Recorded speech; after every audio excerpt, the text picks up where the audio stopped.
Right, so we've done this sort of a review of where we are in physics on page 42. If we go to page 43 now, we're actually going to do a whole bunch of problems. There's about 8 pages here of problems that you're going to work through over the next 2 lessons. I'm going to be very nice and I'm going to work through the first problem as an example for you, and then you're going to go ahead and do the rest. And the videos I make are going to be, over the next 2 lessons, are really just going to be the answers. So here we go. A poorly tuned car accelerates from rest to a speed of 28 meters per second in 20 seconds. First little thing is from rest, which means that its initial velocity is nothing. Make a well-labeled diagram of the situation. I'm going to draw my poorly tuned car, and it starts off at 0, and then after some time of speeding up, it's now going to be a final speed of 28 meters a second, and that took a time of 20 seconds. What a great diagram. Make a well-labeled motion map for the situation. Label the origin and the positive direction. Now remember, this is so important for getting these positives right. So we start off here. This is my positive direction. Here's my origin. We start at the origin. Dots are close together and they get further apart because he's accelerating. So velocity, velocity, velocity, velocity, and my acceleration arrows are in between. And he's definitely accelerating in this direction. And they're all meant to be the same size. So my acceleration and my velocity are positive. That's good. Okay. Draw a position time graph and a velocity time graph for this situation. He's accelerating, so he's getting faster and faster. So his position time graph looks like this. Velocity time graph, well, he starts off at 0 and he ends up at 28 meters a second. After, let's just say this is, let's just say this whole thing's 20 seconds. So he's here. Let's wind up. And he increases his velocity that whole time. Nice straight line. Cool. First thing is use your graphs to find the average acceleration of the car. Well, I don't really have an acceleration time graph, but if I go back a page, all your notes you made, and you look at your graphs, if I have my velocity time graph, I work out my gradient, that'll give me my acceleration. So I'm going to work out my gradient of this. So what's my gradient? It's my rise over run. In this case, I have the rise, it rises from 0 to 28, so my rise is 28 meters a second, and my run is 20 seconds. And I do that on my calculator, and that's 1.4 meters a second, and there's another per second there. So that's this one. Cool.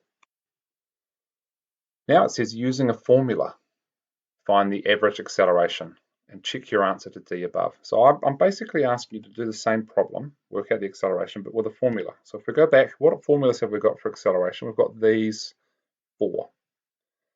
And what information do I have? I have the final velocity, I have the initial velocity, and I have the time. So I'm going to write that here. I have the final velocity equals 28 meters a second. I have my initial velocity equals 0. I have my time equals 20 seconds. And I like to, when I'm doing this, I like to write out what I'm trying to find. What's my acceleration? So I'm looking for a formula with VF, VI, T, and A in it. VF, VI, T, and A. Well, it turns out it's this first one here.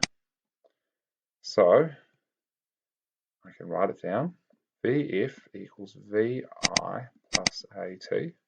I'm asked to find A, so now all this preparation we've been doing with rearranging now comes in handy. I want to make A by itself, so I'm going to minus VI minus VI. So now I've got VF minus VI equals AT. I'm going to go up here. What do I want to get rid of? T, so I divide by T, divide by T, And I'm left with VF minus VI, all of it divided by T equals A. Now I put my numbers in. VF is 28 meters a second minus VI was 0. T was 20 seconds. 28 meters a second minus 0 is 28. Divided by 20 seconds is 1.4 meters a second per second. That answer is the same as using the graphs to get the same thing. And I've done this on purpose. I want you to try and get the answer once with graphs and then once with an equation, and they should be the same thing. So if you don't get the same thing for D and E, you know you've done something wrong. But that's why it says check your answer to D above. All right, F. Using your graphs, find out how far the car travels in this time. So I want to work out the distance it travels. Now, I've got a velocity time graph that looks like this. It turns out I can work out the distance or displacement by looking at the area. So I'm going to work out the area of my velocity time graph. So it's a triangle. So I know to work out the area, it's half base times height, which in this case, the base is 20. Half times 20 seconds times, and the height is of my triangle up here is 28 meters per second. And when I times those together, I get 280 meters. And I got meters per second. The second cancels out. The per second cancels out with the second. That's where I get the meters from. Okay, there's my distance. Using a formula, find out how far the car travels in this time and check your answer to F above. Same problem. I should get the same answer, but this time it's using a formula. So I'm going back to my formulas here. And which one am I going to use? I want to work out the distance it travels. I now have, I want to work out distance. I now have initial velocity is 0. I have final velocity is 28 meters a second. I have time is 20 seconds. And I have acceleration is 1.4 meters per second per second. It turns out I've got so many things I can basically use any formula I want. What I'm thinking of using is this third formula. I'll write it out and I'll tell you why. So that formula is D equals VIT plus R AT squared. I like using this formula when I've got my initial velocity as 0. Because when this is 0, this whole thing disappears. 0 times t is just 0. So I end up with a nice simple formula. V equals a half AT squared. And I don't need to do any rearranging because I'm trying to find my distance or displacement. So I'm just going to put my numbers in. Half times acceleration is 1.4 meters per second times, and my time is 20 seconds. 20 seconds squared. I'll do the numbers in a second, but just having a look at the units, there's going to be 20.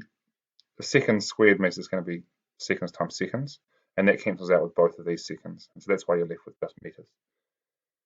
If I do that in my calculator, I get 280 meters. Hey, and that's the same answer as this one.